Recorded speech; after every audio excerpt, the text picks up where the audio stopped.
Bugun sinfda kim navbatchi?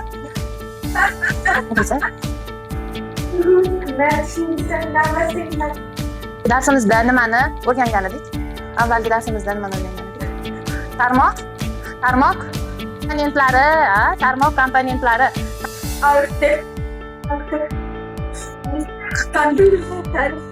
Bir-biriga ulangan ikki yoki undan ortiq kompyuterlar tarmoq deb nomlanadi. Tarmoq, shaxsiy tarmoq, nima edi kim aytib beradi? Shaxsiy tarmoqqa.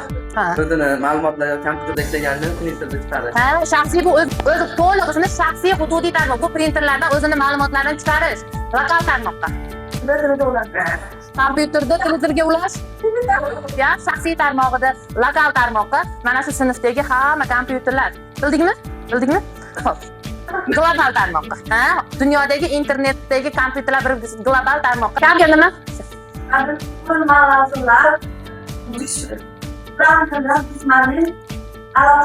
Mana bitta qurilmani ikkinchi qurilma kabellar. Mis tolali kabellar.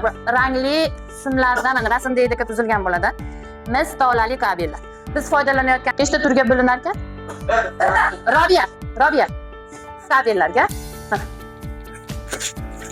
Biz uchun Telegramga kiramiz. Qaraymiz. Ko'rsataman. Qaraymiz. Hozir termay turinglar. Qaraymiz endi. Biz avvalgi darsimizda mustaharriri nima deb nomlanadi? Wordni olib borib, sichqonchadan foydalanib, Wordni olib borib matn muharririga joylaymiz.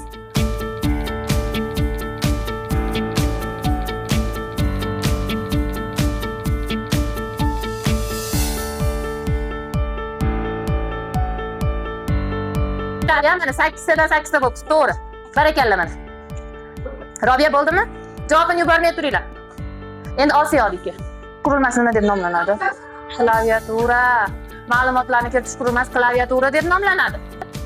Qurilmalar orasidagi jismoniy aloqa.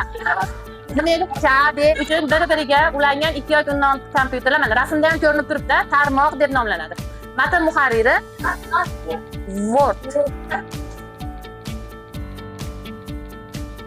Tarmoqni o'zi boshqaradi, shaxsiy, o'ziniki bo'lgani uchun o'zi boshqaradi.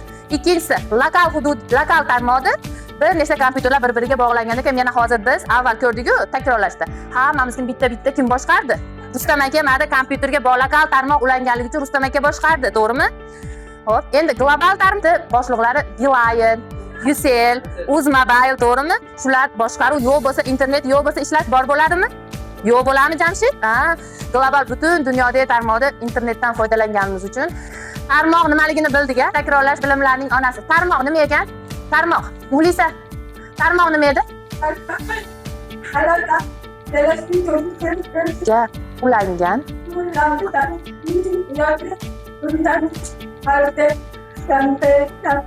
Kompyuterlar. Antivirus nima? Antivirus viruslarni qidirib topadi. Endi tarmoq boshqaruvi bo'lgandan keyin uni yaxshi ishlash uchun antivirus o'rnatishimiz kerak. Antivirus shu kompyuterdagi viruslarni qidirib topadi, keyin tozalaydi. Mana qurilmalarni boshqarish, qurilmalarda yaxshi ishlash bormi, yo'qmi, shuni tekshirishimiz kerak. Endi lokal tarmoqdagi boshqaruvni sinab ko'ramiz kompyuterda.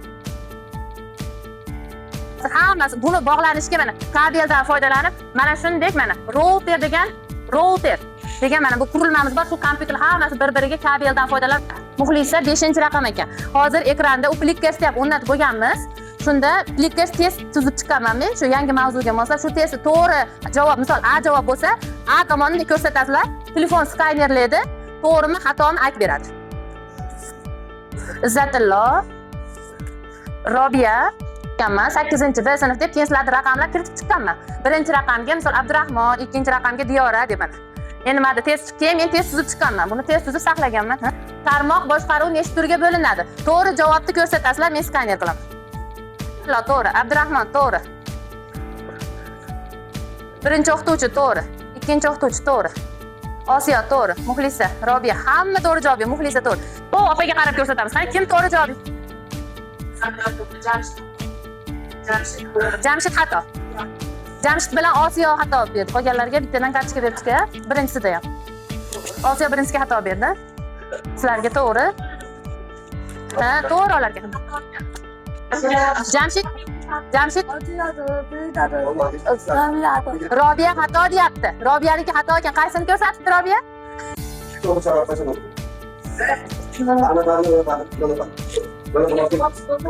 Hafta kunlarini diagrammasini chizishni o'rganganmiz. To'g'rimi? Shuni tayyorlaymiz endi.